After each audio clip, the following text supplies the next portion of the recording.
Hola a todos. Listo, vamos a comenzar. Hoy vamos a platicar de microbiota intestinal. Vamos a hablar de microbiota intestinal en cuanto a alimentación. Vamos a hablar de microbiota intestinal en cuanto a estilo de vida, como qué factores en nuestro estilo de vida pueden provocar que nuestra microbiota intestinal se altere. Y también vamos a platicar de síndrome de intestino irritable, un padecimiento que parece que ahora todo el mundo lo tiene. Y vamos a hablar como de 5 mitos y realidades sobre el intestino irritable. Entonces, para comenzar, le voy a dar la palabra a Katia, quien nos va a platicar un poquito de alimentación y microbiota intestinal. Katia, en un momentito voy a hacerte host para que tú puedas presentar. Ok, muy bien.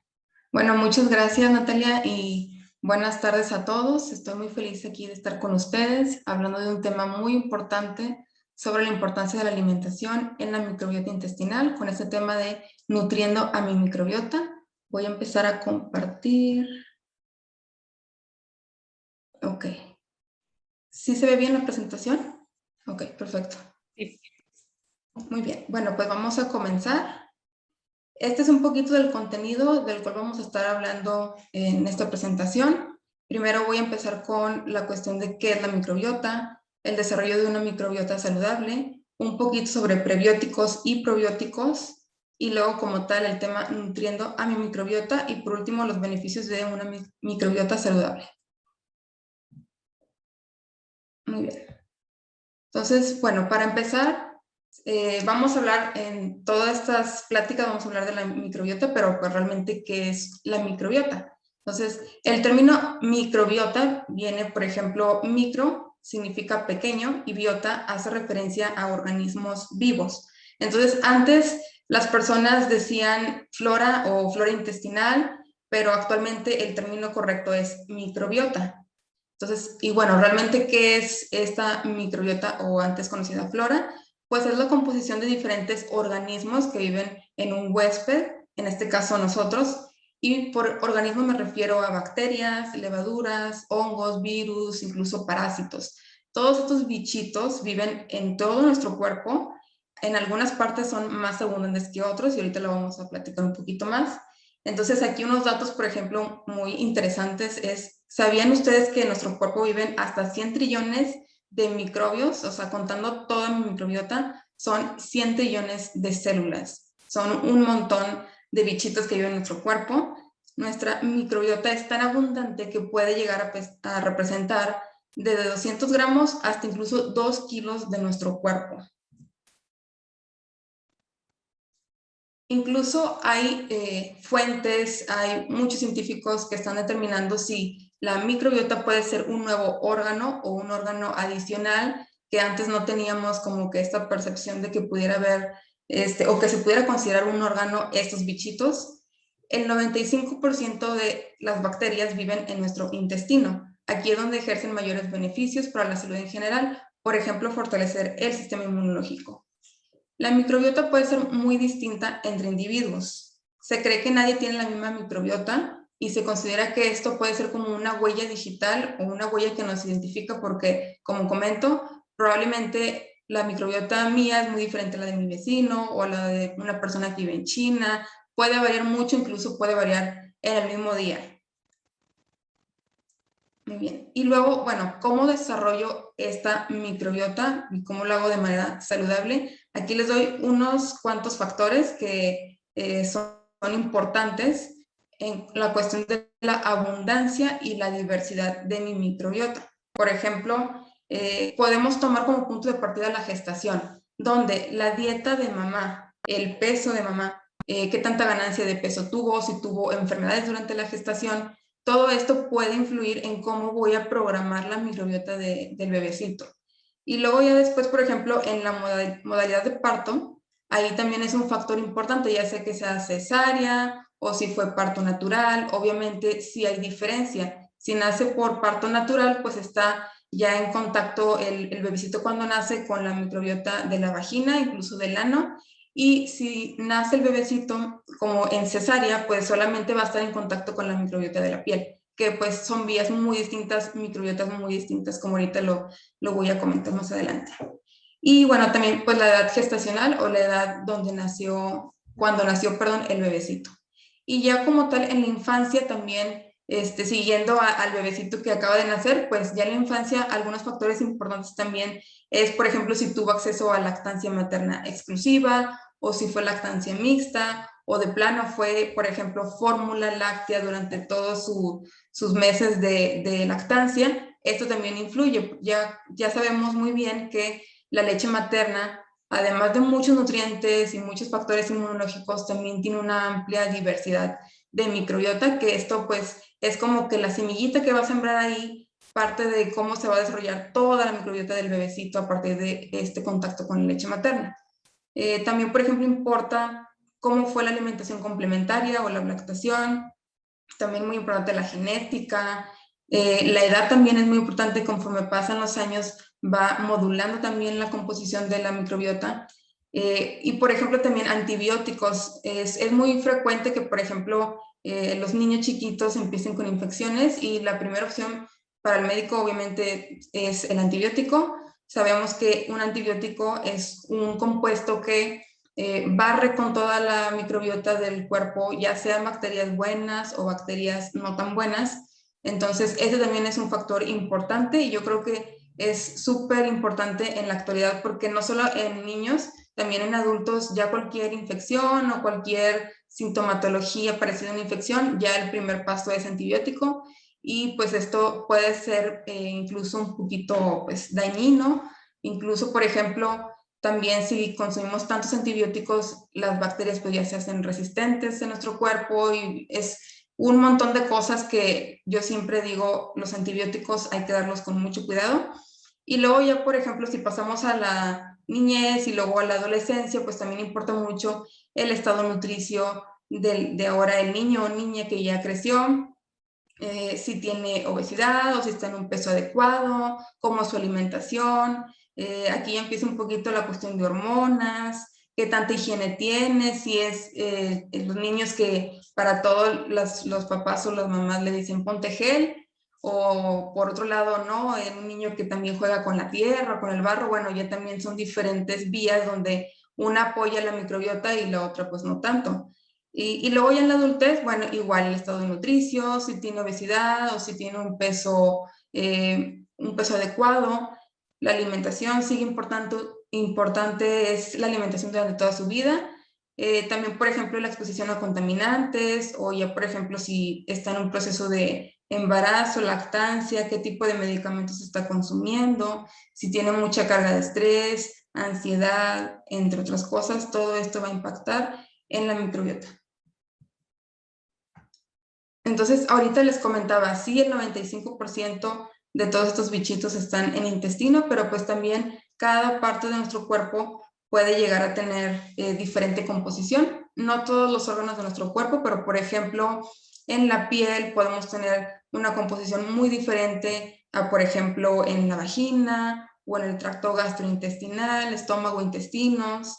Va a variar mucho la composición entre las familias de bacterias que son las que pongo aquí a la izquierda, y esto va más de la mano con qué es la función que está cumpliendo esta microbiota según el tejido que esté colonizando. Entonces, obviamente, a lo mejor en el tracto gastrointestinal, pues está más regulando cuestiones de digestión y absorción, y por eso es que la microbiota es muy específica o muy diferente a la que pudiera ser, no sé, la piel. Entonces, es ahí donde lo estamos observando. Incluso en los bebecitos puede cambiar de que desde que nace hasta un mes después puede ser muy variable la microbiota, ya sea igual en el tracto gastrointestinal o en la piel o en otras mucosas. Entonces también hay que diferenciar entre dos estados de nuestra microbiota.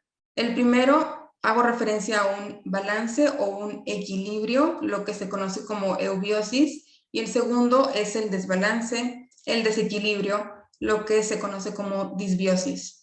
Entonces vamos a tomar como un ejemplo de en el primer estado de balance, pues probablemente tengamos una muy buena comunicación con nuestros bichitos, nosotros les damos fibra y nutrientes, ellos nos dan sustancias benéficas y nos apoyan en nuestra salud, pero ¿qué pasa en el otro lado? Que a lo mejor no hay tan buena conexión o no hay tan buena comunicación, probablemente ahí tenemos problemitas con nuestra alimentación, o hay mucho estrés y descuido mi salud intestinal, bueno, pues los bichitos pues también van a modificarse y probablemente van a haber más de los que no son tan buenos que de los que sí son muy buenos para nuestra salud.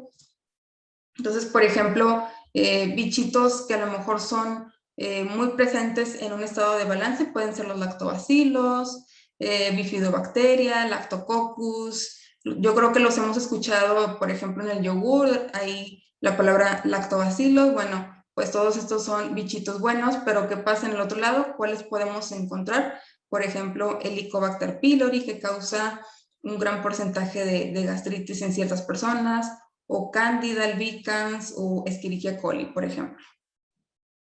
Entonces, ya sumando todos estos puntitos, bueno, ¿qué pasa en un estado de balance, equilibrio o eubiosis? Bueno, probablemente vamos a imaginarnos que es en nuestro intestino y estamos en un estado de balance. Entonces vamos a ver, ahí están los lactobacilos ahí muy felices, colonizando, las bifidobacterias, todos los bichitos buenos.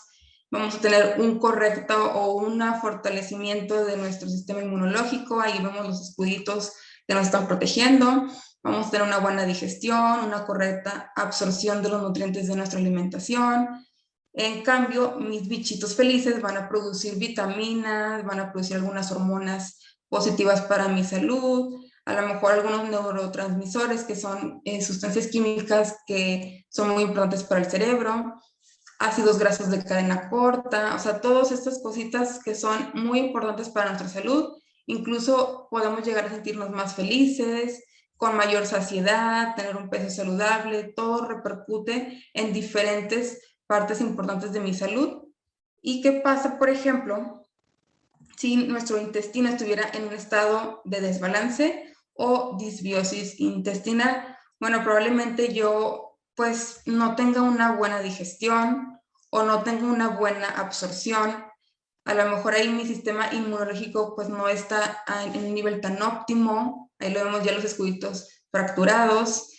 Tal vez pueda ocurrir que incluso haya una cierta permeabilidad en mi intestino. Quiere decir que a lo mejor las células un poquito más abiertas de lo que deberían estar. O sea, debe estar muy bien, por así decirlo, selladas las células de mi intestino, pero en este caso, pues a lo mejor ahí este intestino de disbiosis ocurrió una permeabilidad que pues ahí también nos puede producir un estado de inflamación. Hay también cambios en mis evacuaciones, inflamación intestinal, a lo mejor ahí se está produciendo, por ejemplo, cortisol, que es una hormona que promueve o está vinculada al estrés. Se produce, por ejemplo, a lo mejor ciertas sustancias como es el TMAO, que está implicado en un riesgo cardiovascular, o el LPS, que está implicado en una cuestión de inflamación intestinal, o incluso a lo mejor, no lo he mencionado, pero por ejemplo, la parte de salud intestinal es importante para pues eliminar parte de los estrógenos que se producen en mi cuerpo. Pues a lo mejor en este caso de disbiosis no está sucediendo eso. A lo mejor también el estómago ya tiene ahí Helicobacter pylori, puede suceder en ciertos casos. Tengo mucho estrés, de repente también tengo muchos antojos de comida dulce o procesada, tendencia a sobrepeso. Entonces vemos como que casos opuestos o efectos opuestos que puede ocurrir, ya sea que yo tenga un balance o un desbalance. Muy bien, ahora vamos a hablar de qué podemos implementar en la alimentación. Primero voy a hablar de los prebióticos. Entonces, ¿qué son los prebióticos? Es como pues la comida de los bichitos, se pudiera decir en cierto modo. La clasificación o bueno, la definición que debe cubrir para que sea un prebiótico es que sea un sustrato que tenga una utilización selectiva por microorganismos. Quiere decir que yo ya tengo conocimiento de que si consumo esos de la izquierda probablemente vayan a aumentar, no sé, bifidobacterias. Debe tener un buen porcentaje de fermentabilidad en intestino y obviamente conferir efectos positivos a la salud. Entonces, por ejemplo, aquí les pongo unos tipos de prebióticos que pueden ser este tipo de fibras como la inulina, que lo vemos por ejemplo en espárragos o alcachofa, fructanos que podemos encontrar en lo que es las cebollas o el pan de trigo. También tenemos galactanos que los podemos encontrar en habas, frijoles, y gilanos, que estos los podemos encontrar, por ejemplo, en el maíz, en el trigo. Y luego los de la derecha tienen otra clasificación, pero también confieren efectos positivos a la salud, solamente que estos de la derecha, pues no tenemos como que no tenemos un consenso, no tenemos como que la información exacta de cuáles microorganismos está estimulando, pero sí sabemos que tienen efectos positivos. Entonces, ahí, por ejemplo, están los betaglucanos, que podemos encontrarlos en la avena o en las algas, almidón resistente, que podemos encontrarlo en el camote, en la papa, o por ejemplo en las lentejitas, pectinas, que los podemos encontrar en los duraznos, en las naranjas, y los mucílagos, que los podemos encontrar en las semillas de chía o de linaza. Entonces, todos estos tipos de fibra, al final, pues van a tener un efecto positivo en mi salud. Pero ya como tal prebióticos, pues sí tenemos que cubrir con ciertos requerimientos, que es que tengan una alta fermentabilidad y que sepamos cuáles bichitos sí está estimulando en específico. Y luego, por ejemplo, también estos no son tipos de fibra, pero también se ha llegado a que sean clasificados como prebióticos porque también confieren efectos positivos a la salud, perdón, pero no estimulan a lo mejor de la misma manera que la fibra, pero sí pueden modular la composición de la microbiota intestinal.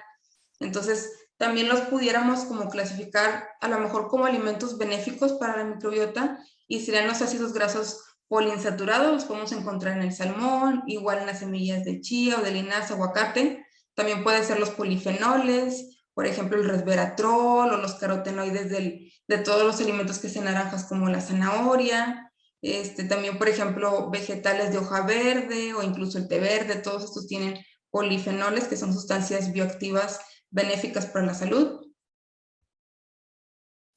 Y luego ya nos pasamos a la parte de probióticos. Entonces también aquí un probiótico pues debe ser un organismo ya estudiado que tenga un efecto benéfico también para la salud en cantidades adecuadas. Entonces los podemos encontrar de dos maneras, se pudiera sintetizar en dos maneras. El primero puede ser en suplementos, ya saben, las típicas capsulitas de probióticos, ya sea que queramos un efecto pues muy general, por ejemplo, como diversificar nuestra microbiota o mejorar la digestión y la salud intestinal en general, o por ejemplo, si ya queremos un efecto específico, bueno, a lo mejor elegir un probiótico que sea específico a la cepa para lo que yo estoy buscando, que es algo muy específico, por ejemplo, modular el comportamiento o disminuir un síntoma en específico, por ejemplo, diarrea o estreñimiento crónico. Y ya, por ejemplo, también pudiéramos encontrar bichitos buenos en los fermentos. Hay muchos tipos de fermentos. Ahí, por ejemplo, les pongo, el primero es kimchi. A lo mejor aquí en México no se consume tanto, pero por ejemplo el tepache, ese sí lo conocemos tal vez. Entonces, ese también es un fermento. También, por ejemplo, las coles o los vegetales fermentados pueden ser también una buena opción para este tipo de probióticos. El kombucha, incluso el yogur, kefir, todos estos tipos de alimentos, ahí tienen bichitos viviendo, bichitos buenos, que al consumirlos pues también tenemos contacto con estos bichitos y pueden diversificar nuestra microbiota. Muy bien, entonces aquí esta imagen un poquito para resumir. Vamos a volver a retomar el término. Prebiótico va a ser como el combustible o lo que alimenta los bichitos. Y luego los probióticos son estos bichitos que los podemos tomar incluso como fábricas, pueden ser fábricas porque a final de cuentas ellos van a producir ciertas sustancias que son benéficas, que son lo que platicaba hace ratito. Y bueno, ya por ejemplo, el último término que ahorita es nuevo y que probablemente no lo hayan escuchado tan seguido son los postbióticos, que es pues todo lo que producen mis bichitos dentro de mi cuerpo, ya sean cosas buenas o no tan buenas. Obviamente lo estamos aquí vinculando a la parte positiva, pero pues son, por ejemplo, todas las sustancias que producen que confieren efectos a nuestra salud, por ejemplo, las vitaminas, las hormonas que les comentaba ahorita, o neurotransmisores, o los ácidos grasos de cadena corta, todas estas sustancias que va a utilizar mi cuerpo para mejorar mi salud son los postbióticos o los productos de los bichitos. Muy bien, y bueno, ¿qué pasa cuando a lo mejor mi alimentación no es tan adecuada o no es tan saludable? Ya hablé de lo que es positivo, pero por ejemplo, este estudio me parece muy interesante, de 2015, Y aquí, por ejemplo, lo que habla el estudio es que tomaron como que poblaciones de personas de origen africano. La primera población eran personas africanas rurales y la segunda eran afroamericanos, perdón. Entonces ya personas que sí tenían descendencia africana, pero ya vivían en un entorno muy urbanizado.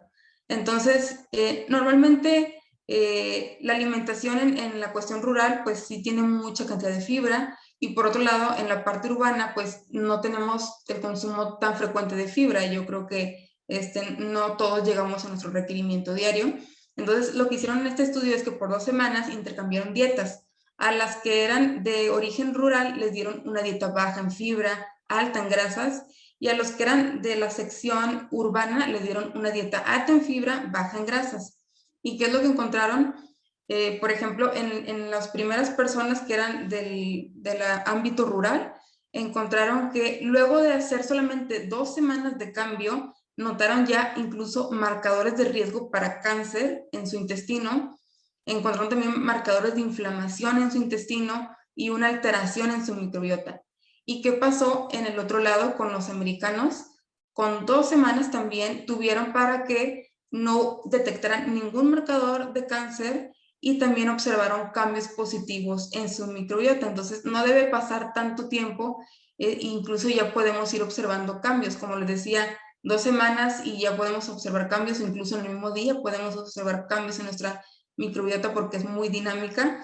Y obviamente, si no está en un balance correcto, pues vamos a tener una mayor predisposición a este tipo de marcadores o este tipo de predisposición a enfermedades.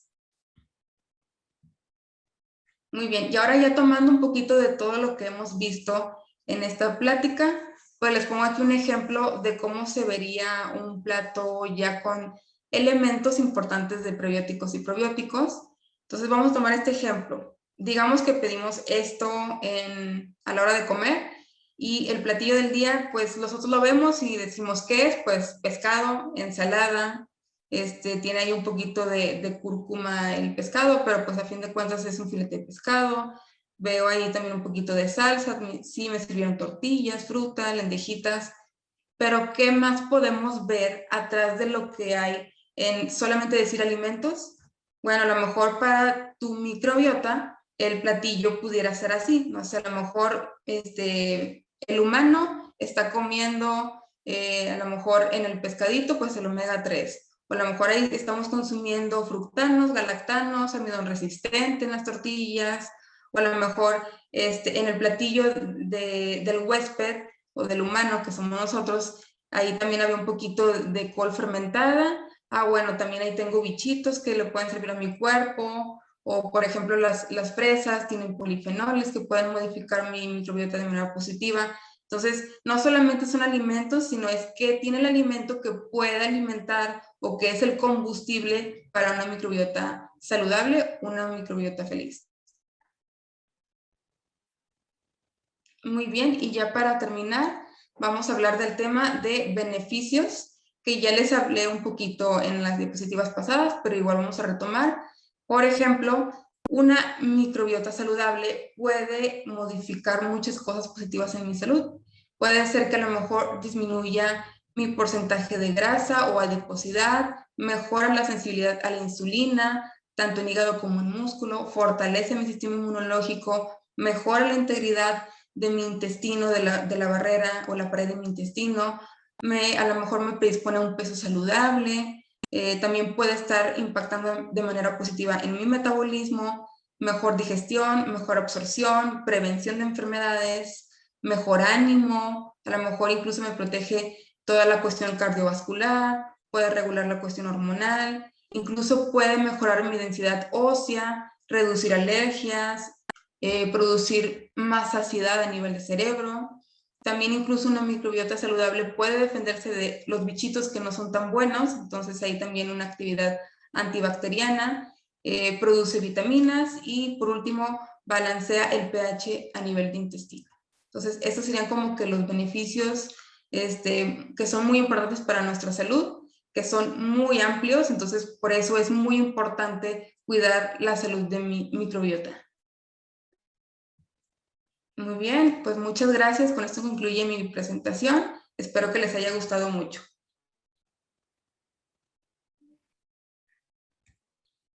Katy, solo necesito que me hagas host. ¿Ok?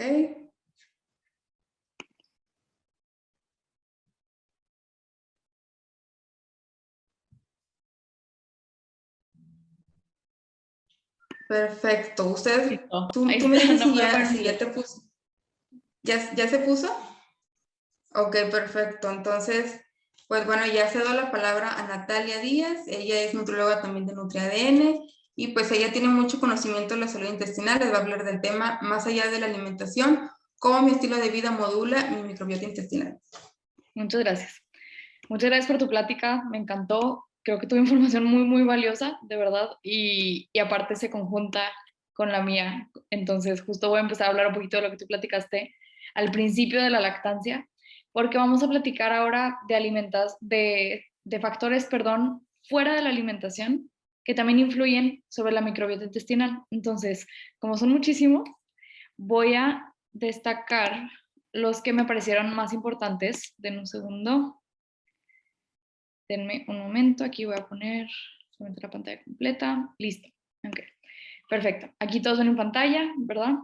Vamos a platicar entonces como desde lo primero y luego hasta la adultez, cómo influye. Entonces, vamos a platicar primero del parto.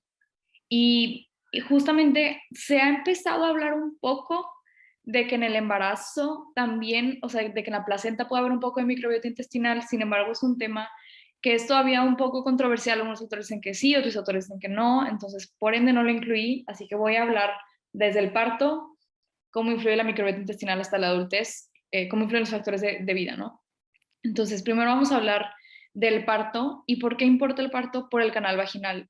En el canal vaginal tenemos muchísimas bacterias, justo como lo platicó Katia, y dependiendo de la alimentación, dependiendo del uso de antibióticos, las bacterias o la microbiota en el canal vaginal puede cambiar. Y esto afecta mucho al bebé. Entonces, ¿por qué afecta? Porque el bebé, si viene de la placenta, que hasta ahora se sabe, es controversial si tiene algo de microbiota o no, pero entonces el bebé pasa por el canal vaginal y se llena de estos microorganismos, ¿no? Y se traga estos microorganismos. Y a partir de que el bebé traga estos microorganismos y que tiene contacto con los microorganismos en su piel, pues podemos decir que lo colonizan, por así decirlo. Entonces, dependiendo de cómo estén estas bacterias, pues eso importa muchísimo, porque va a ser el primer contacto con bacterias que tenga el bebé y eso va a influenciar muchísimo en cómo vayan creciendo esas bacterias y si qué tanta diversidad microbiana hay o no. Entonces, por eso comenzamos a hablar desde aquí. Ahora, por ejemplo, algo que sí podemos hablar desde el parto, que importa, o desde el embarazo, que importa mucho, es el uso de antibióticos. ¿Por qué? Porque se ha visto que el uso de antibióticos influye sobre la microbiota vaginal y eso influye sobre la forma de parto, pues esta colonización que haya, ¿no? Entonces, si en el canal vaginal hay, quiero decir, una disbiosis o no hay tanta diversidad de microorganismos, pues eso va a hacer que el bebé no tenga tanta diversidad bacteriana y que eso lo ponga en más riesgo, ya sea de alergias, de asma, de obesidad, de enfermedades cardiovasculares, de infecciones y demás. Entonces, por ejemplo, aquí puse una foto de cuando el bebé nace por el canal vaginal, a cuáles bacterias está expuesta. ¿Ok? Ahorita más adelante vamos a platicar un poquito de lactancia.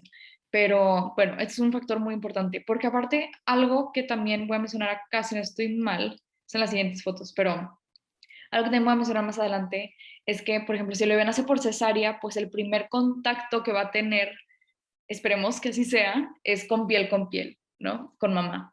Y eso que nos hacen en todas las cesáreas. Si sí es contacto piel con piel, pues el bebé va a ser colonizado por las bacterias de la piel de mamá, no las bacterias del canal vaginal de mamá. Entonces, ahí ya está siendo colonizado por otras bacterias distintas.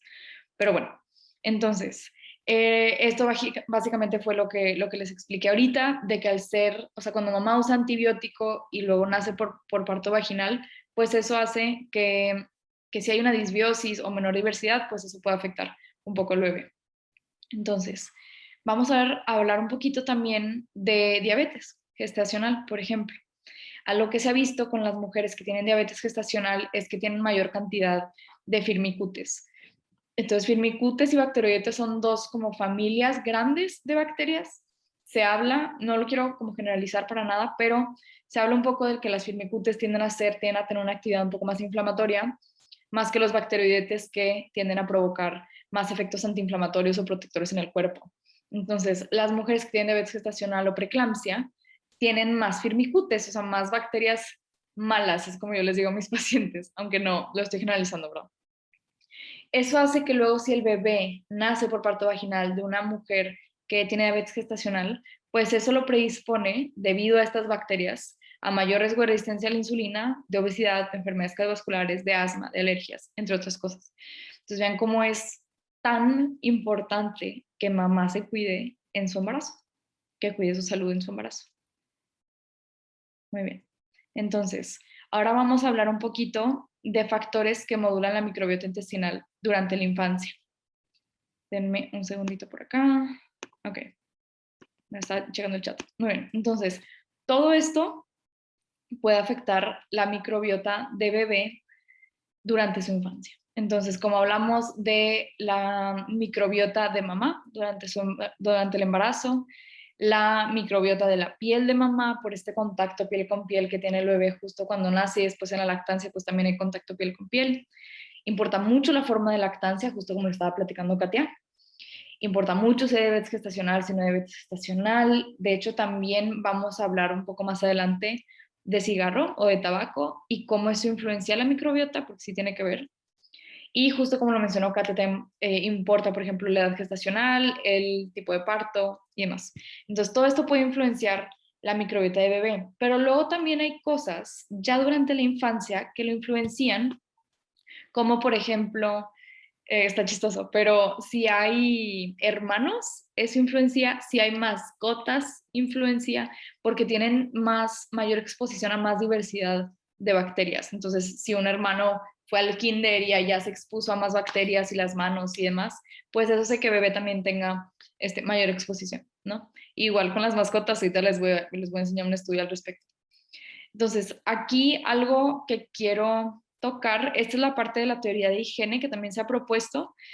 Creo que la teoría de higiene todavía tiende a ser un poco controversial, en el sentido de que algunos autores lo que critican de la teoría de higiene es que tiene, puede provocar efectos negativos el aplicarla de una forma muy rigurosa. Entonces, básicamente lo que la teoría de higiene es que los niños que tienen mayor exposición como a patio y a mugre y a animales y cosas así, pues tienen una diversidad microbiana más grande y eso hace que tengan menor riesgo de alergias o más tolerancia inmunológica.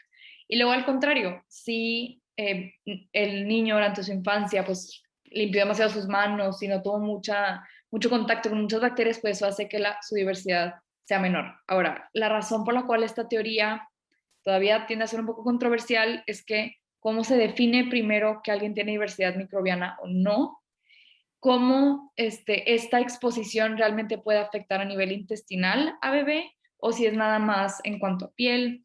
Y también se ha hablado de que las personas que luego aplican esta teoría de higiene y que sus bebés están más expuestos a más microorganismos, algunos autores hablan de que pues eso luego podría también afectar el riesgo de una infección y por ende el riesgo de un antibiótico, lo cual también se me hace un argumento bastante válido. Pero bueno, es algo que se ha platicado un poco. Entonces, creo que no nos tenemos que ir a extremos y justo más adelante les voy a enseñar este slide que, por ejemplo, habla de que los niños que están más fuera pueden tener más bacterias, bacteroidetes, por ejemplo, porque tienen una mayor exposición a ellas. Pero creo que este es un tema que todavía le falta un poco de investigación, pero es un poco como lo que se ve ahora en estudios. Ahora, por ejemplo, si llega una persona conmigo o un niño conmigo, un adolescente conmigo y le hacemos una prueba de gastrotest, una prueba para ver cómo está toda su microbiota, que la tenemos en NutriADN y es un paciente que tiende a tener pues mayores problemas gastrointestinales o un padecimiento gastrointestinal, algo así, quizás podríamos encontrar, por ejemplo, como lo puse aquí, los bacteroidetes pues un poquito más bajos, por ejemplo, las bacterias que son un poco más protectoras. Pero bueno, entonces, seguimos. Esta parte me encantó y aparte me encantó el título del artículo de Furry Pets, pero bueno, este artículo lo que habla es que los niños que tienen animales en su casa tienden a tener una mayor diversidad bacteriana, específicamente de estas dos bacterias que puse en aumento, y menor cantidad de streptococcus o de streptococcus CI, que está un poco difícil el nombre. Y algo que también me gustó mucho de este estudio es que realmente se estudia muchísimos niños. 700 niños es una cantidad muy elevada, o sea, es una muy buena muestra. Entonces, este sería un factor protector en cuanto a estilo de vida. ¿Por qué? Porque los animales, al tener mucha exposición con la naturaleza y demás, pues tienen mayor diversidad de microorganismos que pueden pasarnos por medio de un beso o algo así. Me gustó mucho esta parte. Y ahora vamos a hablar un poquito como de estilo de vida en adultez. Por ejemplo, se ha visto que el ejercicio en sí mismo, no a fuerza un ejercicio afuera en la naturaleza, fue lo que se vio en este artículo. El simple hecho de hacer ejercicio provoca que haya un mayor enriquecimiento de bacterias comensales a nivel intestinal, mayor diversidad, y también reduce el tiempo de tránsito intestinal, o sea, reduce el estreñimiento también, y eso a la par pues disminuye el riesgo de cáncer de colon, de diverticulosis o de una enfermedad inflamatoria intestinal. Y por ejemplo, si vamos para acá, más para adelante, vean esta parte de aquí del cigarro. Entonces, esta foto está un poquito borrosa, pero se me hizo muy buena, o sea, muy bien explicado, y habla sobre cómo se asocia el consumo de tabaco o de cigarro con los cambios en microbiota. Entonces, el problema es que el cigarro no solo afecta a nivel oral, también puede afectar la microbiota de los pulmones, la microbiota respiratoria, y también puede afectar la microbiota intestinal. Algo que me gustó mucho de este estudio es que mencionaban que cuando una persona deja de fumar, su microbiota después de algún punto puede regresar a ser una microbiota de alguien que no fumó, y por ende disminuir mucho los riesgos que están asociados con el tabaco, lo cual se me hizo muy interesante. Y a la par, pues esta foto lo que nos explica es que cuando un paciente fuma, no solo hay un poco de inmunosupresión, pero también, o sea, hay inmunosupresión por el hecho de que las bacterias comensales benéficas tienden a disminuir un poco y aumentan un poco más las bacterias, no, las bacterias que provocan un efecto inflamatorio. Pues, muy bien. Y entonces, esta foto de aquí me encantó porque habla un poco de esta línea del tiempo, y justo utilicé esta foto a propósito para ir hablando como desde la maternidad, desde el embarazo, que platicamos de diabetes gestacional, de antibióticos durante el embarazo. No mencionamos, por ejemplo, infecciones vaginales, pero es algo creo que también importante por el hecho de que cuando hay infecciones vaginales, ya sea que se usen óvulos, que a veces pueden ser antibióticos, o se usan antifúngicos, por ejemplo, que eso cambia la microbiota intestinal, y eso afecta a bebé cuando mamá está embarazada. Pero bueno, luego nos pasamos, por ejemplo, a la parte de parto, de fórmula, que también platicamos un poquito. Entonces, luego vamos a pasar ahorita un poquito a adultez. Entonces, mayormente voy a hablar, ya hablamos de cigarro, vamos a hablar, por ejemplo, de omeprazol o de inhibidores de la bomba de protones más bien, y de metformina, porque me da mucho la atención que estos dos medicamentos que creo que se usan como dulces ahorita, o más bien que son muy comunes, más que usarse como dulces, son muy comunes y afectan a la microbiota intestinal. Entonces, vamos a platicar de eso ahora. Ahorita veo el chat, creo que me pusieron algunas preguntas. Muy bien. Entonces, me basé en estos dos artículos vamos a hablar primero de metformina. Entonces, algo aquí importante es que la metformina provoca un aumento de una bacteria que se llama Akkermansia mucinifila.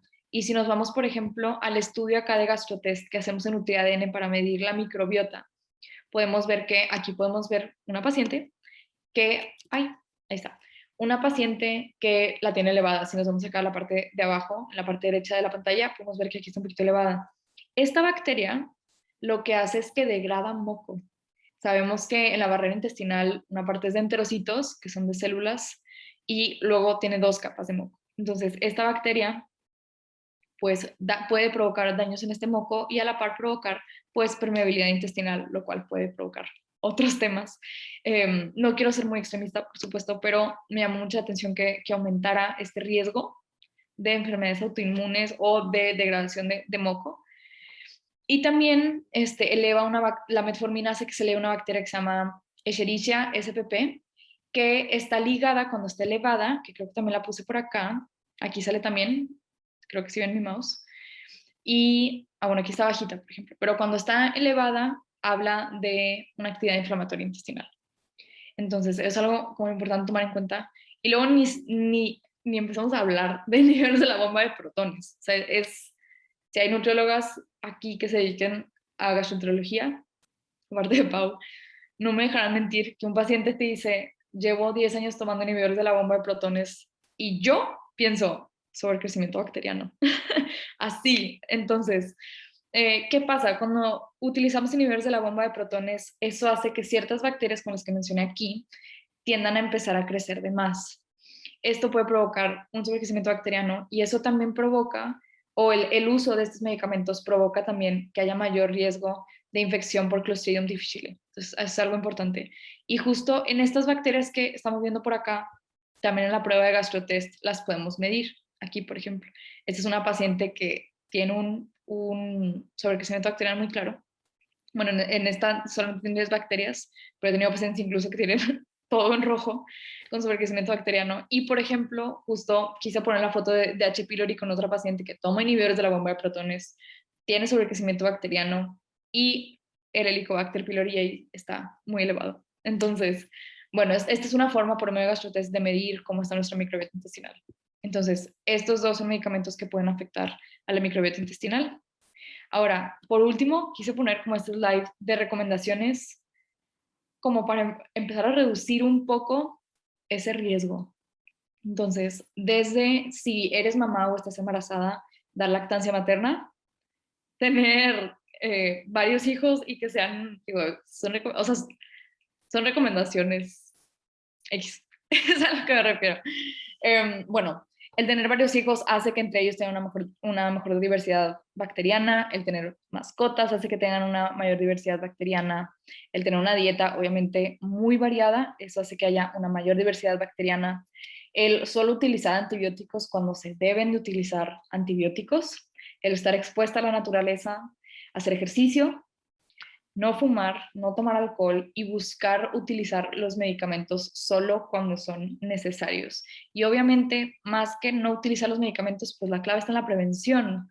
Si la metformina es un medicamento que se utiliza en la resistencia a la insulina, la clave para no utilizarlo en realidad sería pues, la prevención. Prevenir desde antes el cuidar nuestros niveles de glucosa por medio de la alimentación, por medio de ejercicio, por medio de sueño, por medio de un peso saludable. Esta fue mi presentación. Le voy a dar la bienvenida o la palabra a Pau. Estoy muy emocionada por escuchar su presentación. Ella nos va a platicar un poquito de mitos y realidades en cuestión de intestino irritable, porque parece ser que ahora todo el mundo tiene intestino irritable y a veces puede no estar bien diagnosticado. Entonces, vamos a hablar un poquito de esto. Pau, te voy a dar la palabra y te voy a hacer host. Dame un segundito. Ahorita al final contestamos todas las preguntas. Mariana, qué gusto tenerte aquí. Estoy viendo tu chat. Dame un segundito.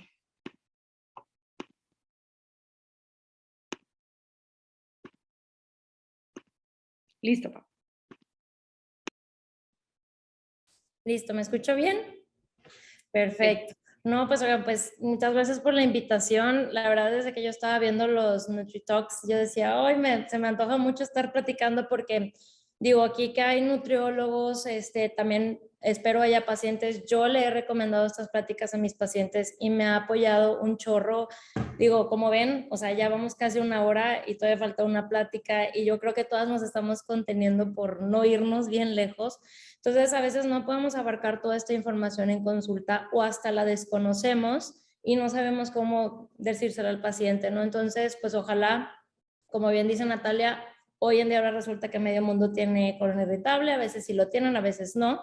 Y hay mucha confusión sobre qué hacer. Entonces, creo que esto le puede servir a alguien que a lo mejor acaba de tener un diagnóstico. Yo personalmente he pasado estas pláticas para que alguien se dé cuenta que no tiene la enfermedad, ¿no? Viendo a un profesional hablando de síntomas y todo. Entonces, pues bueno, pues muy interesante las pláticas de Katia y de Natalia. Como siempre, la verdad, yo estaba muy emocionada de participar con ellas. Y pues en mi ponencia voy a estar hablando precisamente de el síndrome de intestino irritable, mitos y realidades. Digo, a lo mejor hay muchos que no lo conocen aquí, o como comento, chance hay personas que no son nutriólogos y qué es eso, no lo he oído y todo, ¿no? A veces a mí me pasa en consulta que como que ya se me hace bien normal y a la mera hora el paciente no sabe ni de qué le estoy hablando, ¿no? O de que ya te dijeron que tienes esto, ¿verdad? Y el paciente en ceros. Y voy a hablar sobre unos mitos. Digo, realmente en estos mitos y realidades no me metí tanto en estudios porque son cosas que vemos en la consulta. O sea, son cosas que vemos en la consulta, confusiones. Claro que hay mucha literatura, pero realmente creo que les quiero compartir más como mi experiencia, porque no importa cuántos papers digan, hay unos que ni lo comentan y yo lo veo, ¿verdad? Entonces, déjenme les comparto mi pantalla. A ver. Ay, no sé, no es, perdón. Es... Ay, permítame, ¿dónde está? Acá está. Muy bien. Aquí lo pueden ver, ¿verdad? Ok. Muy bien. Bueno, pues les voy a platicar nada más un poquito de mí. Bueno, pues yo soy licenciada en nutrición egresada de la UDEM. De hecho, pues ahí toda mi conexión con Nati. Y pues también Fer, que es otra nutrióloga ahí de NutriADN. Actualmente estoy certificada en Nutrition Care Process y Gastroenterología por el Instituto Mexicano de Nutriología Clínica. Cuando me gradué, para mí era bien importante estudiar la parte de gastroenterología. Creo que es bien importante decir una cosa es salud intestinal y otra cosa es gastroenterología, porque ahí te metes a las enfermedades, ¿no? Y cómo abordarlas y cómo están conectadas con otras cuestiones. Entonces, si alguno de aquí está súper interesado en salud intestinal, tienen que hacer algo así bien clínico y luego ya a lo mejor irnos a algo más tranquilito. Tengo un entrenamiento de la dieta baja en FODMAPs. Igual para mí esto era súper crucial porque aunque yo llevo 4 años dando la dieta baja en FODMAPs, esta más o menos empezó en los 2000, aprendí demasiado en ese entrenamiento sobre hasta cómo apoyar al paciente a que sea algo más sencillo, ¿no? Que ahorita vamos a platicar un poco de eso. Y actualmente estoy cursando una maestría en microbiota humana por parte de la Universidad Cardenal Herrera, porque igual, pues para mí es bien importante no nada más clavarme en el intestino, también como comentaban ahorita, oye, tenemos bacteria en la piel, en la boca, y pues créanme o no, pero pues todas las microbiotas están conectadas entre sí. Y pues bueno, también doy talleres de cocina porque pues obviamente nunca hay que parar de hacer cosas y nunca es suficiente para uno, ¿verdad? Bueno, muy bien. Vamos a estar hablando de, bueno, qué es el síndrome de intestino irritable, los tipos, sí, porque luego como que, tengo colon irritable y, oye, pues cuál o qué síntomas tienes o qué onda. Los síntomas y cómo se manifiestan, el diagnóstico, ¿verdad? Eso es creo que la parte más importante. La prevalencia mundial, la prevalencia en síndrome de intestino irritable en México y los mitos y realidades, ¿verdad? Lo de la prevalencia quiero que vean cómo, a ver, cómo andamos, ¿verdad? Y en dónde podemos mejorar. Bueno, entonces, el síndrome de intestino irritable, pues es un trastorno intestinal funcional, ¿sí? Quiere decir que por alguna razón, la verdad es que se desconoce exactamente cómo se detona, es multifactorial, pero es una funcionalidad no muy buena del intestino y empieza como a actuar como una computadora que no funciona, ¿no? Empieza, pues, a trabarse y como que no funciona bien, es lo que está pasando aquí. Y pues puede aparecer dolor o molestia abdominal asociada al momento de evacuar, o pues hay cambios en los hábitos intestinales muy curiosos, ¿no? La sensación de malestar, distensión o hinchazón y trastornos al momento de evacuar. De hecho, aquí les pongo la escala de Bristol, que es súper importante al momento de diagnosticar qué tipo de colon irritable es para ver, bueno, más o menos si el paciente está teniendo estreñimientos, está teniendo diarreas, ambos, y también me sirve un chorro en los seguimientos del paciente, ¿sí? Porque no es, oye, ¿cómo te fue el plan? Digo, puede estar muy rico y todo, pero a ver cómo andan tus evacuaciones, porque puede decir mucho aquí, ¿verdad? Digo, como dato curioso, por si alguno de ustedes maneja esta tablita, me ha servido demasiado también cuando tienen gastritis, porque usualmente andan en estas y les digo, es que todo intestino o estómago irritado no está absorbiendo bien lo que comes y pues, lo suelta, ¿no? Como cualquier cosa que te cae mal. Bueno, es más común el síndrome de intestino irritable en mujeres y usualmente se diagnostica antes de los 50 años. De hecho, la mayor parte de mis pacientes son como entre 20, 40, que ahí ya andan con el diagnóstico, ¿no? Y puede que desde hace mucho lo tenían, si es que apenas a los 50 se están dando cuenta que no es normal tener esos síntomas. Esto es bien importante y de repente hay esa confusión. O sea, para nosotros, inflamación y distensión en español significa lo mismo, pero en inglés es diferente. Entonces, y esto es algo súper importante porque lo primero es que llega el paciente con el gastroenterólogo, no, es que me inflamo y todo, y el gastro le dice, ¿tienes colitis? Ah, pues tengo colitis. Y pues no, es muy diferente la colitis al síndrome de intestino irritable, ¿ok? Entonces, esto es bien importante porque yo he tenido muchos pacientes con muy mal diagnóstico porque se empieza a abordar como una enfermedad que no es y el paciente ya no sabe qué hacer, se estresa y eso agrava también la situación y pues también es un gasto, ¿verdad? Entonces, bueno, nosotros vamos a estar hablando como de distensión, o sea, no colitis, inflamación abdominal como distensión. Y bueno, no se sabe que está asociado a un riesgo, por ejemplo, de que si tienes colon irritable, que eso luego se te va a hacer enfermedad intestinal inflamatoria, o sea, como enfermedad de Crohn o colitis ulcerosa, o sea, no hay como algo que diga, te va a dar o que te aumente la mortalidad, ¿sí? Eso sí, es una enfermedad que puede generar gastos muy importantes, los estudios, vete a hacer un copro, vete a hacer una endoscopía, etc., etc. ¿Sí? Y realmente no hay un sustrato fisiopatológico, me refiero a como que no hay un, por decir, un síntoma específico para decir, lo tienes, pero algo muy, muy común es la hipersensibilidad visceral, que de ahí vienen los dolores. O sea, me dicen, pero ¿cómo que no es colitis si me duele? Pues sí, o sea, tú tienes tu estómago, bueno, más bien tu intestino, se va inflando y nosotros tenemos terminaciones neuronales en el intestino y esa hipersensibilidad es la que me duele, pero realmente no es un dolor por inflamación en una zona en específico, es como si te estiraras el brazo, pues te duele, pero no está inflamado, ¿sí?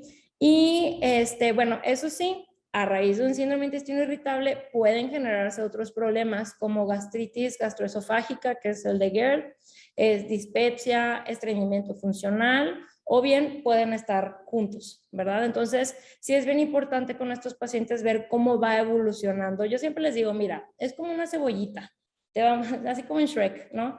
Te vamos a ir pelando y vamos a ir viendo qué son todos los síntomas que traes y tratar de ver qué es, ¿sí?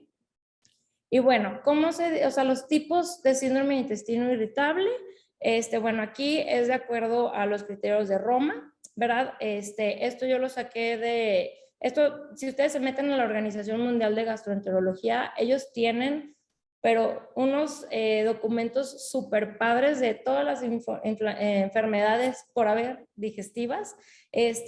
Espero yo que pronto puedan actualizar de síndrome de intestino irritable porque la información es del 2015, pero si ustedes quieren información bastante sustentada, ahí la pueden encontrar. Entonces, pues hay 4 tipos. Es síndrome de intestino irritable con diarrea, con estreñimiento, ¿sí? Mixto, o sea, un día pueden tener diarrea o pueden tener estreñimiento o en un mismo día puede suceder algo así o pueden ir cambiando las evacuaciones o esto, la verdad, a mí no me ha pasado tanto en consulta, pero puede que no tengan ningún movimiento intestinal así tan específico, ¿verdad? Muy bien. Síntomas que normalmente se presentan, digo, la verdad, cada paciente es un mundo, ¿verdad? La verdad, yo hasta me atrevería a no querer como generalizar, pero bueno, lo más que hay es flatulencia excesiva, de hecho hasta les molesta y me dicen, es que hasta les da pena platicármelo en la consulta, entonces imagínense pues cómo esto puede afectar también a nivel social, ¿no? Distensión abdominal, que estamos diciendo no es colitis, es hinchazón, o sea, se les está estirando el intestino. Dolor abdominal, ya lo platicamos, puede ser por la hipersensibilidad visceral o por este acto de que al estirarse, las terminaciones neuronales que tenemos mandan señales al cerebro de decir, ouch, me duele, ¿sí? También hay cambios en hábitos intestinales, estreñimiento y o diarrea, como ya comentamos. Bueno, ¿cómo se manifiestan los síntomas? Igual, cada paciente es un supermundo, ¿ok? Bueno, habitualmente los síntomas son prolongados, o sea, cuando empiezan a tener un episodio pueden durar 2, 3 semanas, un mes, y pueden ser en episodios, ¿sí? O sea, de hecho he tenido pacientes que me dicen, es que una vez al año me pasa, o un año estuve muy mal, luego unos meses bien, y luego otra vez, y es eso, ¿verdad? No necesariamente todo el tiempo lo tienes que tener activo. Y los síntomas varían, ¿verdad? Ahorita lo que les enseñé, pues es como lo más común, pero normalmente estas molestias se asocian al haber consumido alimento o al haber evacuado, ¿sí? Entonces ahí hay algún problema con cómo se está asimilando la comida. Ya les comenté que es un trastorno funcional, o sea, no está procesando bien el intestino, y también al evacuar pues genera como que cierta molestia, ¿no? Si tienes ganas de ir al baño y no puedes ir, te empieza a afectar. Y a veces una de las causas que pudiera dar a raíz de síndrome de intestino irritable es haber tenido alguna infección, pasa mucho por gastroenteritis, ¿verdad? O por tener algún evento muy estresante. Ahorita que bueno, como que sí andamos en pandemia y no, ¿verdad? Yo creo que sí andamos, pero ya la hacemos como que no. Pero yo les puedo decir que yo noté un pico enorme el año pasado entre mis pacientes o entre el motivo de consulta. Muchos me comentaban, oye, pues yo siempre tenía problemas digestivos, pero no fue hasta la pandemia en donde o sea, ya se me disparó todo, pero fuertemente, ¿verdad? Entonces, a lo mejor a muchas también, o muchos también les ha pasado en consulta que sus pacientes empezaron a experimentar estos síntomas. Y también puede ocurrir como un efecto secundario a raíz de una cirugía abdominal, ahí que se haya movido algo, o pélvica, o también, ya había comentado, creo que fue Katia, y creo que Nati también lo comentó, un tratamiento de antibiótico también puede modificar cómo el intestino está trabajando, ¿no? O sea, hay diarrea asociada a antibiótico, etcétera. Y me ha pasado cuando traen la gastroenteritis que yo ya no sé si fue la gastroenteritis o los episodios muy fuertes de antibiótico que les generaron el problema. De hecho, el del antibiótico sí me ha pasado mucho con personas que padecen acné, ¿sí? No soy yo la especialista en piel, pero tengo muchos pacientes que a raíz de sus tratamientos dermatológicos empezaron a tener muchos problemas. Y bueno, esta es la tablita de Roma. Esta información yo la saqué de mi entrenamiento de la Universidad de Monash. De verdad, nuevamente, se los recomiendo demasiado. Yo, la verdad, hasta cuando lo hice, dije, no, pues el papelito, ¿verdad? La verdad, no creo que me vayan a decir algo nuevo. Pues todo estuvo padrísimo y la verdad yo he notado una mejoría en cómo abordo mi tratamiento, ¿verdad? Entonces, bueno, de los criterios, debe de haber, no me quiero extender con estos, pero vienen también en el booklet de la universidad, de la universidad no, de la Organización Mundial de Gastroenterología. Entonces, porque va a depender de cómo están sus evacuaciones, cómo tienen los síntomas y qué tan seguido llegan a ser, ¿verdad? Todo esto para tratar de ver si sí es síndrome de intestino irritable y si no es otra cosa, ¿sí? Y bueno, ¿qué tan común es el síndrome de intestino irritable? ¿Sí? La verdad es que sí, o sea, mucha gente lo trae de diagnóstico o porque lo leyeron. Ahorita que hay mucha información en redes sociales o pues Google, no te acabes. Es muy posible que ahí digan, yo tengo eso, ¿no? Y ya se autodiagnostican. Bueno, la prevalencia mundial, de acuerdo a los últimos datos de la Universidad de Monash, es de un 7, un 15%, ¿verdad? Sí se comenta que a lo mejor la prevalencia es mayor porque pues no se sabe a cuántas personas sí se está diagnosticando bien, cuáles criterios se usan, malamente no siempre se usan los de Roma, entonces, pues bueno, pero para que se den una idea de que, bueno, mundialmente, pues digo, sí van ahí ocupando un poquito más de espacio. Y bueno, en México, la verdad es que Hoy nuevamente volví a buscar el dato porque esto lo tengo desde una plática de hace mucho, que la prevalencia en México varía del 4.4 al 35%. Esta información es del 2016 y no encontré una más actualizada. Pero ¿por qué varía tanto? Y en este mismo estudio lo platican, o sea, ¿por qué varía tanto?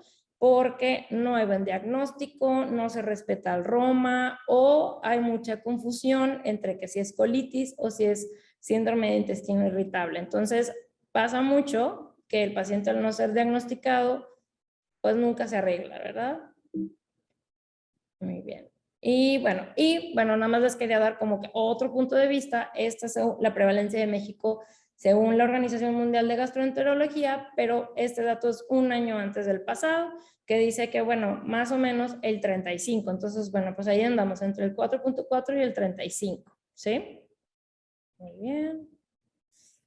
Ahora, esto es súper importante. Hay una falta de reconocimiento de la afección. O sea, hay muy mal diagnóstico. Yo no creo que nada más en México, pero creo que a nivel mundial, muchos pacientes con síntomas de síndrome de intestino irritable, pues no consultan al médico, no se les hace un diagnóstico y nunca se dan por aludidos que traen esta enfermedad, ¿verdad? Yo, algo que sí he notado y se los quiero platicar, es que siento que ahorita las generaciones más jóvenes están más conscientes sobre que esto existe o platican más libremente. O sea, he tenido pacientes que me dicen, no, hombre, es que platicando con mis amigas me di cuenta que no iba al baño tan normal, ¿verdad? O sea, para mí era normal ir 2, 3 veces a la semana y me voy dando cuenta que a lo mejor no es tan normal. Y platicando de, oye, ¿y tus abuelitos o algo así no tenían estos problemas? Porque digo, no es hereditario, ¿verdad? Pero pues acuerdan que los hábitos sí. Y me dicen, no, pues como que mi abuelito sí, pero pues luego ya no le hizo caso. O sea, siento que las generaciones anteriores como que pues, ni le buscaban tanto y decían, bueno, así soy. Pero hoy en día, como les decía, con más información o que si estás viendo en Instagram, a mí me ha pasado que por yo decir algo dicen, oye, yo tengo eso, pensé que era normal. Entonces, bueno, por un lado eso es bueno y por un lado creo que no es tan bueno porque luego hace que las personas se asusten, se autodiagnostiquen y eso tampoco es tan bueno.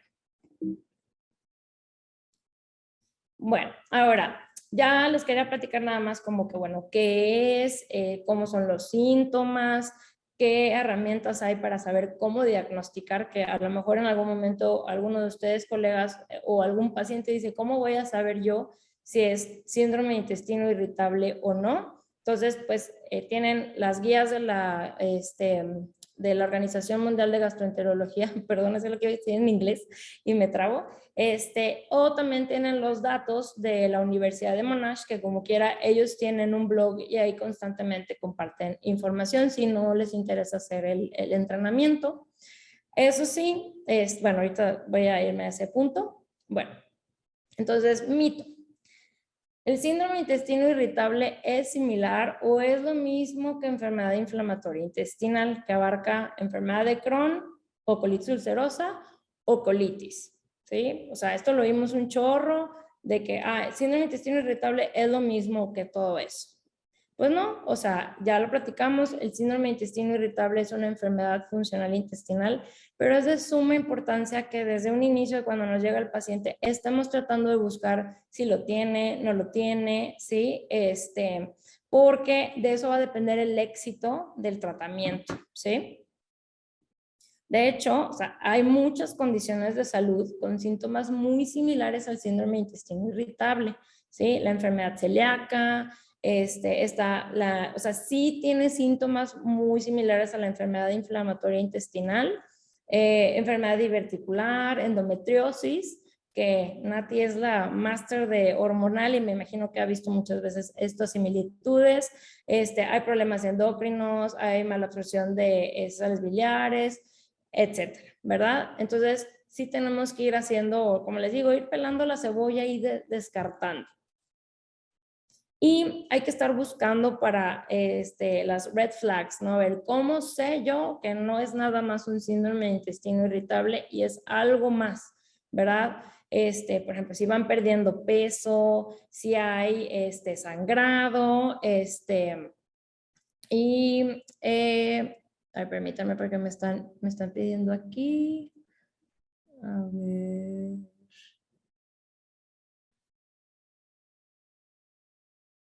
Ay, permítame tantito.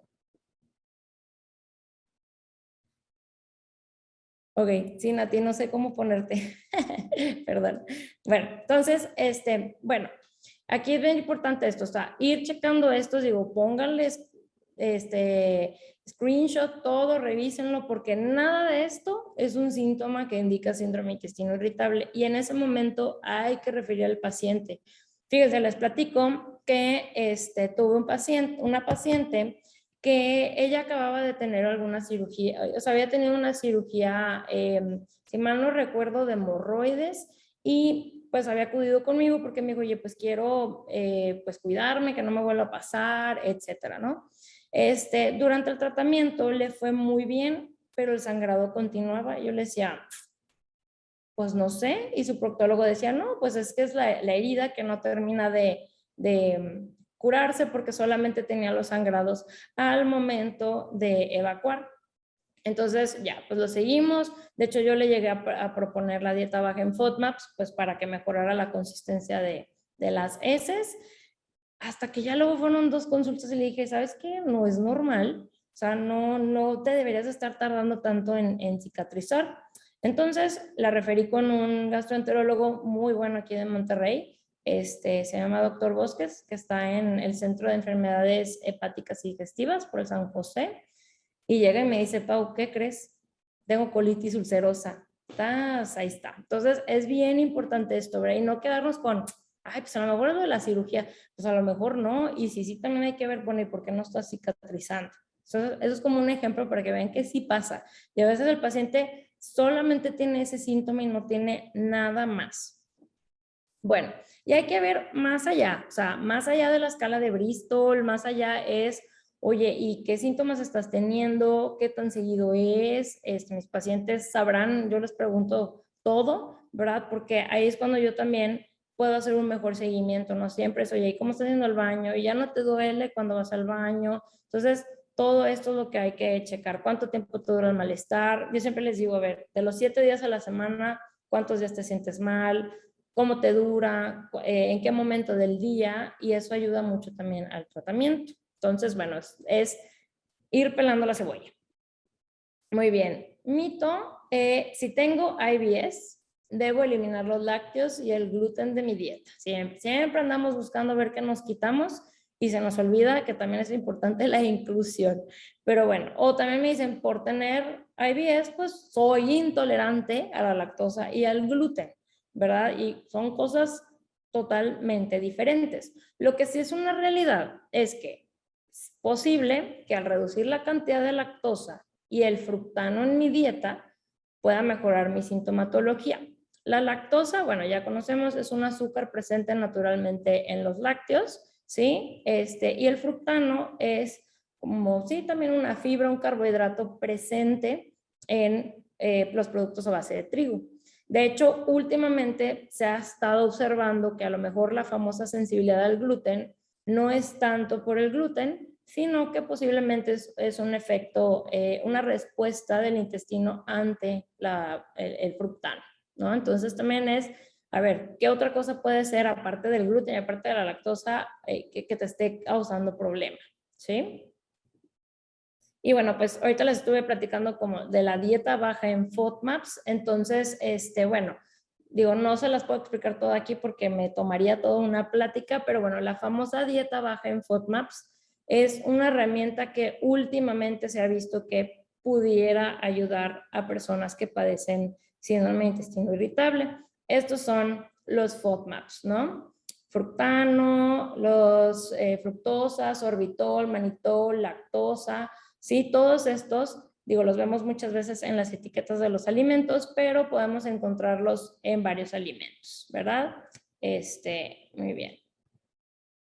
Y mito, si tengo IBS, la dieta baja en FODMAPs me debe funcionar, ¿sí? Esto lo he oído de varias colegas que me dicen, es que le di la dieta baja en FODMAPs y no le funcionó, o sea, no es colon irritable, no, espérate, o sea, no necesariamente es la única línea de acción, es la que más se ha estudiado y personalmente a mí me ha servido mucho, ¿sí? Pero entre el 30 y el 40% de las personas con IBS no ven cambios al incorporar una dieta baja en FODMAPs. De hecho, también hay estudios donde han comparado dietas bajas en gluten, bajas en FODMAP y bajas creo que eran lácteos, por ejemplo, y a veces se ven los mismos resultados, ¿verdad?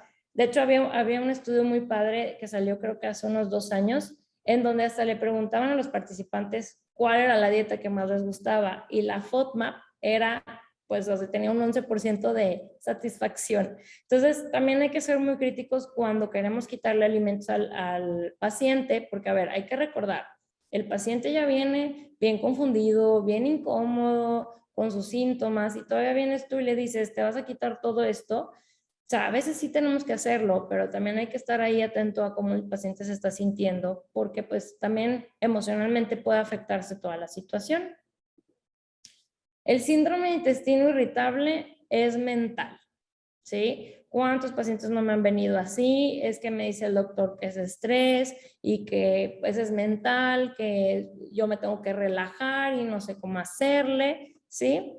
La realidad es que, o sea, el estrés no genera síndrome de intestino irritable, pero sí es un potente detonante de síntomas. Te puedes inflamar, te puedes sentir muy mal y pues aquí es el famosísimo gut-brain axis, ¿verdad? O sea, que hay una conexión impresionante con el intestino, ¿sí? Y de hecho hay hasta estudios que comentan que tanto la composición de bacteria puede afectar cómo es tu cuestión emocional, o sea, a nivel de depresión, como tu cuestión emocional también puede afectar qué tipo de composición de bacteria tienes, ¿verdad? Y ahí pues se pueden empezar a detonar varios síntomas, ¿no? Entonces es súper importante y creo que todos lo hemos aprendido ahorita con la pandemia, la parte emocional, o sea, ir con un psicólogo es súper importante. De hecho, en el mismo entrenamiento de la Universidad de Monash se comenta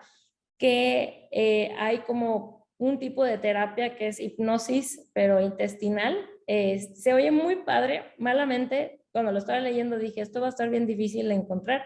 Y sí, o sea, hay muy pocos psicólogos entrenados, tanto en el tema digestivo como en este tipo de terapias, pero es algo que pudiera ayudar mucho, porque yo misma lo he vivido, hay veces que modificamos demasiadas cosas, pero sabemos que la cuestión emocional es algo que nos está tumbando mucho. De hecho, les platico, yo el año pasado, pues antes de que empezara todo el rollo de la pandemia, yo tenía a muchos pacientes con síndrome de intestino irritable muy controlados, súper controlados. Empieza la pandemia, la preocupación, ¿qué voy a hacer? Bolas, todos se me vienen arriba con síntomas, comiendo igual. Gracias a Dios, pues bueno, ellos ya sabían qué hacer en caso de sentirse mal y nos podemos recuperar. Pero ahí les dije, ahí tienes un claro ejemplo de que a ti sí te afecta mucho la cuestión emocional. Y mito, los probióticos son esenciales en el síndrome de intestino irritable.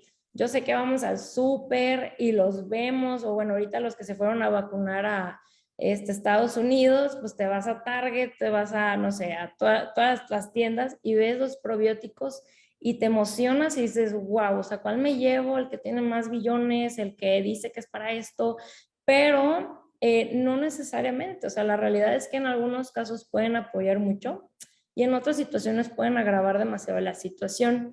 No me acuerdo de la cifra, pero aproximadamente el 70% de las personas con síndrome de intestino irritable cuentan con un riesgo de padecer SIBO, que es sobrecrecimiento intestinal, no, bacteriano intestinal, no, es que me lo sé en inglés, perdónenme, pero bueno, SIBO es sobrecrecimiento intestinal bacteriano intestinal, bueno, ahorita se los digo ahorita que lo puedo decir bien, pero bueno, es sobrecrecimiento en el intestino delgado de bacteria, ¿sí? Entonces, esto se puede agravar porque, a ver, si tú ya tienes mucha bacteria en tu intestino delgado y todavía estás metiendo más bacterias, puedes empezar a agravar más la situación y luego como que crees que no, que es todo lo demás y no los probióticos y le sigues tomando. Entonces hay que tener mucho cuidado. Y digo, no nada más en síndrome de intestino irritable. En general, yo sí soy de la idea de que un suplemento de probióticos debe de estar, aunque no necesitas prescripción médica, debe de estar controlada por un profesional de la salud que te pueda también guiar en caso de que no te caiga bien o cuál puede ser. Katia lo platicó en un inicio, o sea, el tema de los probióticos es que sea una cepa que sea estudiado para una cuestión en específico, ¿sí? A veces podemos estar tomando una que ni nos hace cosquillas, ya estamos haciendo ahí el supergasto, ¿sí? Y bueno, pues con esto concluyo yo mi ponencia. Realmente lo quise hacer como lo más resumidito posible, porque realmente lo que yo quería que con lo que se quedaran era con, bueno, todos los errores que yo ya he vivido en la consulta y sobre todo con mis pacientes de síndrome de intestino irritable, o bien los errores que he evitado hacer al mantenerme muy actualizada con este tema, ¿sí? Aquí les dejo mis datos por si tienen alguna duda, si quisieran que les pasara los estudios que usé para hacer esta presentación. Y yo creo que aquí tengo que hacer ahora host a Nati. A ver. Wow, muchísimas gracias. Como siempre, admiro demasiado tu trabajo. No te prendí a mi cámara porque no puedo. Ahí está. Ya. Muy bien. Muchísimas gracias, Pau. Me encanta de verdad tu trabajo. Desde hace mucho, antes de que fuéramos amigas, eras una súper inspiración para mí. Ay, Esta vez no fue excepción. Vamos a contestar preguntas. Vamos a ver. De hecho, creo que puedo. A ver. Ok. No sé cómo prender el video de Katia. Creo que no puede, pero a menos que la haga host, ahí está, ya la hice. Y bueno, ya tenemos todas las cámaras prendida. Vamos a contestar algunas preguntas. Pau, tú no puedes ver las preguntas, ¿verdad? ¿O sí? Creo que sí. puedo Creo ver que sí. todo. Si quieres ver tú contestando, puedo yo contestar la de la metformina. Ahí vamos viendo A conforme. ver. ¿A dónde están las preguntas? Estoy en el chat. En donde Ya vi. Question and answer. Ok. Entonces, a ver, vamos por la primera. ¿Cómo miden la microbiota intestinal en la consulta? Bueno, pues de hecho, Nati ahorita comentó que ahorita en NutriADN tienen una herramienta que yo acabo de aplicar en mis papás, la ando ahí analizando. Ya tengo pacientes a quienes se los recomendé, que es el gastrotest. Es una forma en la que tú mides todas las bacterias intestinales, bueno, que ellos detectan, ¿verdad? Y aparte te dan las herramientas para saber, bueno, y esa bacteria en qué está involucrada, ¿no? De hecho, este estudio yo se lo recomiendo mucho hacerlo con alguien que esté capacitado, porque luego te puedes asustar con todo. Digo, les platico, yo se lo mandé a mis papás de que, bueno, al rato lo vemos, y ya llegaron y lo buscaron en Google y les dije, a ver, respiren, no pasa nada. Entonces, pero esa es una forma, ¿sí? Algo bien importante y porque se lo van a topar, ¿no? Yo, de hecho, el médico de mi papá nos hizo ese comentario. O sea, estos test tampoco podemos decir que son como exactos, pero porque Katia, ella misma lo dijo, cada microbiota es un mundo. Si no sabes cuál es la microbiota ideal, ¿cómo vas a saber, no? Pero algo que sí te puede servir mucho este test es para, bueno, de todas las bacterias existentes, en cuáles te puedes fijar y cuáles puedes ver que sí aplica a tu paciente, ¿sí? Y también creo que es una tecnología muy buena porque mi papá se acababa de hacer un copro unos días antes, salió limpio y su gastrotest empezó a salir así con Helicobacter y todo. Le digo, pues es una tecnología mucho más buena. Y luego, imagínate, la persona se hizo el copro y dijo, pues todo salió bien, y órale, pues no está bien, ¿sí? Entonces es una muy buena herramienta. Muy bien. ¿Quieres darle tú, Nati? La siguiente, recomendaciones para un paciente que toma metformina de larga evolución en cuanto a dieta. Es importante no retirar la metformina sin la autorización del médico, es algo importante, pero sí es una realidad también que podemos poco a poco revertir la resistencia a la insulina o incluso algunos, o sea, diabetes si no es muy avanzada, se puede revertir por medio de alimentación, y yo siempre conjunto alimentación, sueño, que es súper importante para revertir la resistencia a la insulina, ejercicio adecuado, pérdida de peso en caso de ser necesario. Sí se puede retirar o se podría trabajar, por ejemplo, con suplementos que actúan como metformina, como NAC, por ejemplo, o el picolinato de cromo o berberina, pero es demasiado importante que se haga de una forma muy controlada y supervisada. ¿Va? Pau, ve con la siguiente, creo que es la mejor para contestarla. Ya les busqué cómo se dice para que ya no me trabe. Bueno, ¿cuál es la diferencia? No, SIBO y IBS es lo mismo. No, es muy diferente. ¿O cuál decías tú? Pues las dos. La de abajo. La de arriba, la de cómo La de progresar arriba. con un paciente. ¿Cómo progresar con un paciente que toma? Pues es que hay que ver, primero también hay que ver cómo está el tema, como dicen Nati, lo de los estudios, o sea, que no traiga ahí alguna deficiencia, ¿verdad? Y pues yo siempre trato, pues de ir reduciendo, o sea, ver cómo le caen los alimentos, tratar de que el intestino vaya sanando, ¿no? Así como decir, bueno, vamos a meter algo más.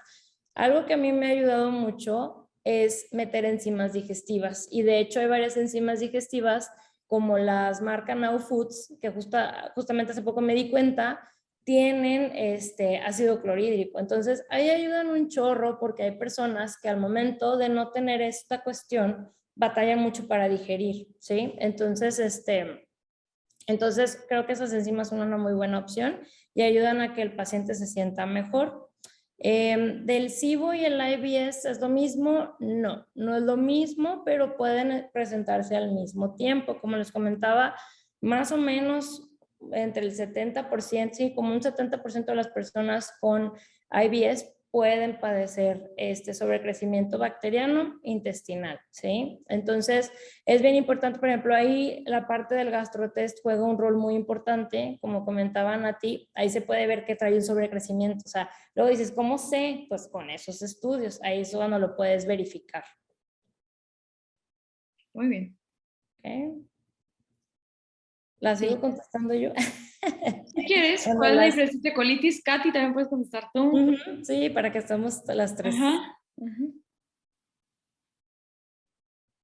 Bueno, la siguiente es, ¿cuál es la diferencia de colitis e intestino irritable? Katy, vas.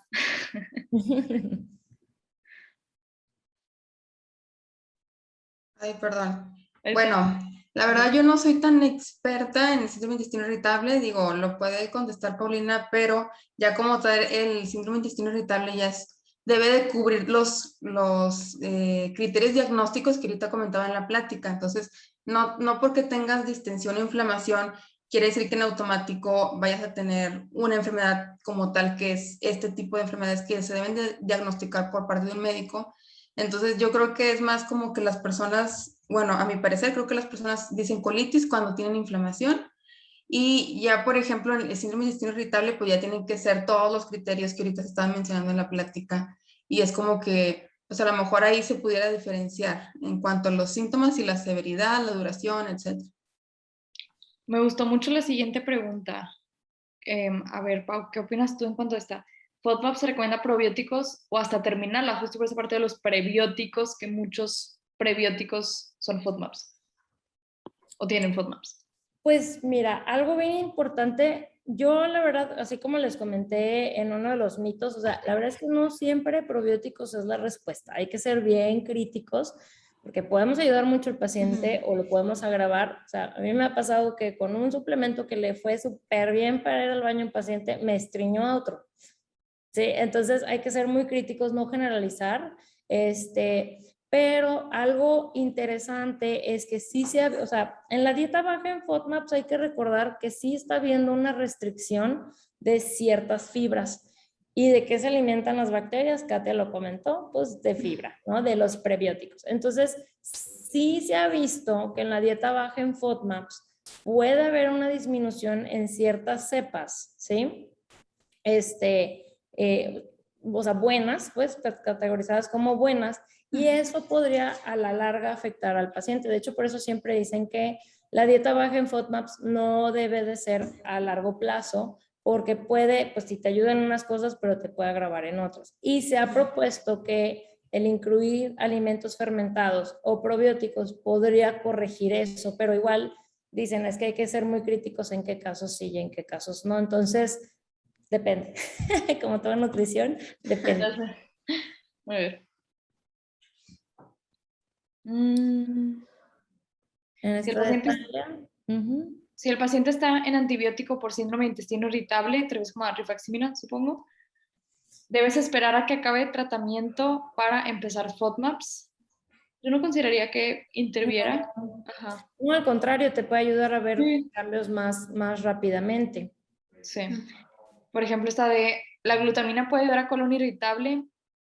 He visto que se usa L-glutamina, si no estoy mal, en permeabilidad intestinal. La realidad es que nunca lo he utilizado. Bueno, o sea, no suplementado. Lo he utilizado, por ejemplo, en caldo de huesos, como para apoyar un poquito a esa permeabilidad intestinal. Es la única referencia que tengo. No sé si alguien más Sí. tenga respuestas. Yo también he visto que lo recomiendan mucho, pero no hay tantos estudios. Y también por parte del caldo de hueso tampoco, pero sí yo veo mejoría en la consulta. O sea, les digo, a veces también no nos debemos de casar tanto. Nati, me voy a regresar tantito aquí porque estaban Sí, hay algunos arriba. lo de los suplementos herbales que se pueden usar para IBS. Hay muchos. Digo, la verdad es que no me pude meter en todo ese tema porque pues es congreso de 3 días, no se crean. Pero sí hay varias hierbas que pueden ayudar mucho, ¿sí? Pero también igual pueden agravar otros problemas. Si el paciente trae gastritis que se esté tomando como suplementos también puede afectar.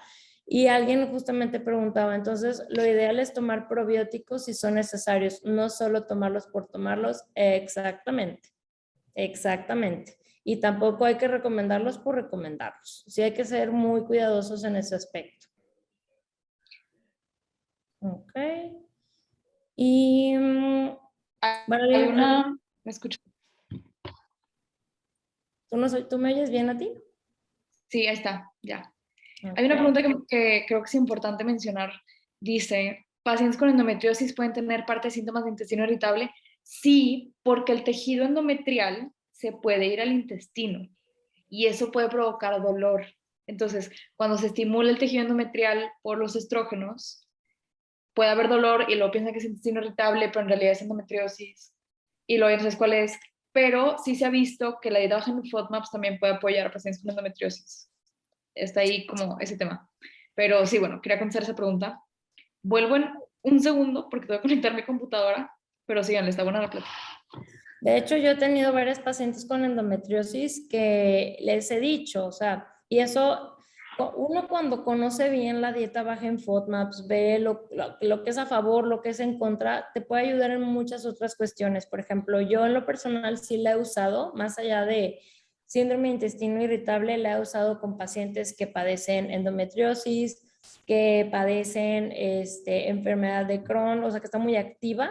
Les digo, pues mira, no es la solución porque tu cuestión es otra, o sea, la raíz de tu problema es otra, pero como los síntomas son muy parecidos, puede ayudar y sí he tenido muy buenos resultados. Entonces, tampoco limitarnos, pero también ser muy críticos en qué momentos sí se deben de quitar, porque a veces puede que no sea tan necesaria esa intervención y hay que recordar que estamos quitando alimentos, ¿no? Y como les decía, muchas veces andamos muy enfocados en qué quitar y se nos olvida que la inclusión de nutrientes también es muy importante. Así como cuando quitas quitas fibras y eso afecta en la disponibilidad de algunas bacterias, cuando tú incluyes alimentos, eso ayuda a que haya mayor crecimiento y diversidad, ¿sí? Entonces, a mí, la verdad, me ha ayudado mucho y hasta a veces lo he dado a pacientes que no vemos con qué, y se las hago muy flexible, porque de hecho alguien aquí estaba preguntando, a ver, a veces al paciente le caen bien algunos FODMAPs,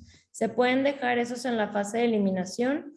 Yo en lo personal, depende. Si veo que la persona está con mucha sintomatología, le digo, please, dame 4 semanas de nada, y ya luego lo hacemos más flexible.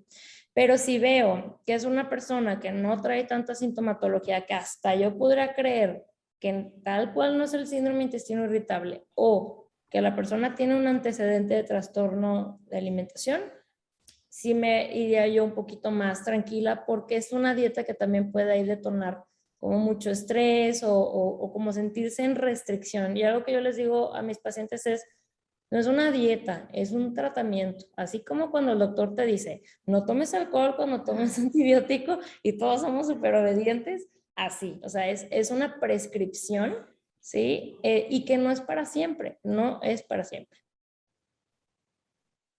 Alguien pregunta qué es la permeabilidad intestinal. Básicamente, la permeabilidad intestinal, lo voy a explicar de una forma que se lo explico a mis pacientes. Yo digo que el intestino es como una tubería que solamente entra y sale lo que debe entrar y salir, o sea, la absorción de nutrientes y demás. Entonces, bueno, en el intestino tenemos unas células que se llaman enterocitos y tenemos 2 capas de moco. Y cuando hay permeabilidad intestinal, básicamente, si hablamos como si el intestino fuera una tubería y está como así cerrado, así yo ya así lo digo a mis pacientes. Y luego estos enterocitos pueden empezarse a abrir porque pueden comenzar a ver a lo que se llama, o sea, que las uniones estrechas que los amarran, lo estoy diciendo de forma bien coloquial, ¿ok? Pueden comenzar como a tener un poco de fugas, como una tubería, así como yo lo explico. Y eso puede estar un poco vinculado a enfermedades autoinmunes, por ejemplo. Sí, esa es la permeabilidad intestinal. No, había una pregunta por ahí que decía que si era lo mismo que intestino irritable. No, es completamente distinto. Pero sí, bueno, esa es la permeabilidad intestinal. Algo bien importante o sea, esa permeabilidad intestinal también, o sea, es normal. El problema Sí, es hasta cierto cuando grado. hay como una hiper, donde es como una llave que no controlas el flujo y entonces empieza a meterse bacteria donde no debe estar y todo, ¿no? Entonces, sí es necesaria como que o sea, ese paso de nutrientes, moléculas o así, pero que nunca sea muy, muy fuerte, ¿no? Como esa llave, ¿no? Claro. Entonces, Es el origen de las alergias alimentarias, de hecho, o sea, permeabilidad intestinal. O de enfermedades autoinmunes como tiroiditis de Hashimoto, por ejemplo. Pero sí, vean, se nos alargó un chorro la plática. Vámonos. Dentro de una dieta de síndrome, una última pregunta. Dentro de una dieta de síndrome de intestino irritable y endometriosis, ¿los lácteos se pueden sustituir con la leche vegetal? ¿Será un buen sustituto a la leche natural y comercial? Pues es que en endometriosis, de hecho, se recomiendan los lácteos porque tienen una cantidad elevada de calcio y eso mejora síntomas premenstruales. Bueno, puedes tener calcio y tener leche, pero en el síndrome de intestino irritable yo no recomendaría la leche animal o sí, de vaca por la lactosa, justamente, o sea, porque tiende a ser muy pesada.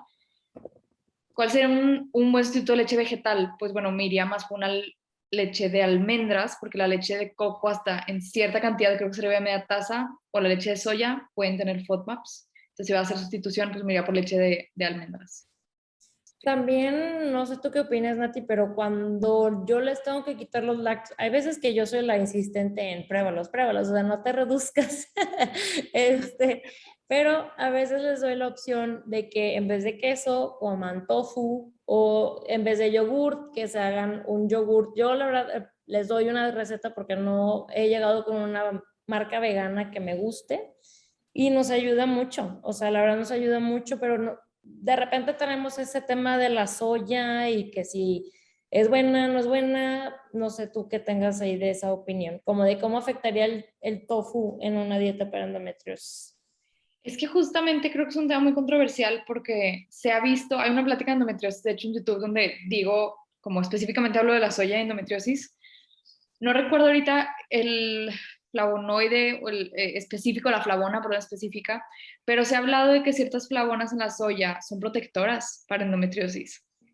Y luego, o sea, porque ese isoflavonoide que llega a ese receptor del estrógeno puede tapar y no, ese estrógeno no provoca no es una estimulación, pues, pero luego también se habla de que ese receptor para algunas personas puede tener una copia desfavorable, por ejemplo, o sea, genéticamente hablando, y que esa misma molécula sí provoque un efecto negativo. Entonces, creo que es todavía un tema muy controversial y algo creo que importante también a destacar es que se necesita, me acuerdo que lo leí, una cantidad así absurda de 4 tazas de leche de soya o algo así muy grande como para realmente provocar un efecto. Entonces, si comes 80 gramos de tofu o media taza de leche de soya en endometriosis, o sea, no va a pasar nada en realidad, es una cantidad pequeña.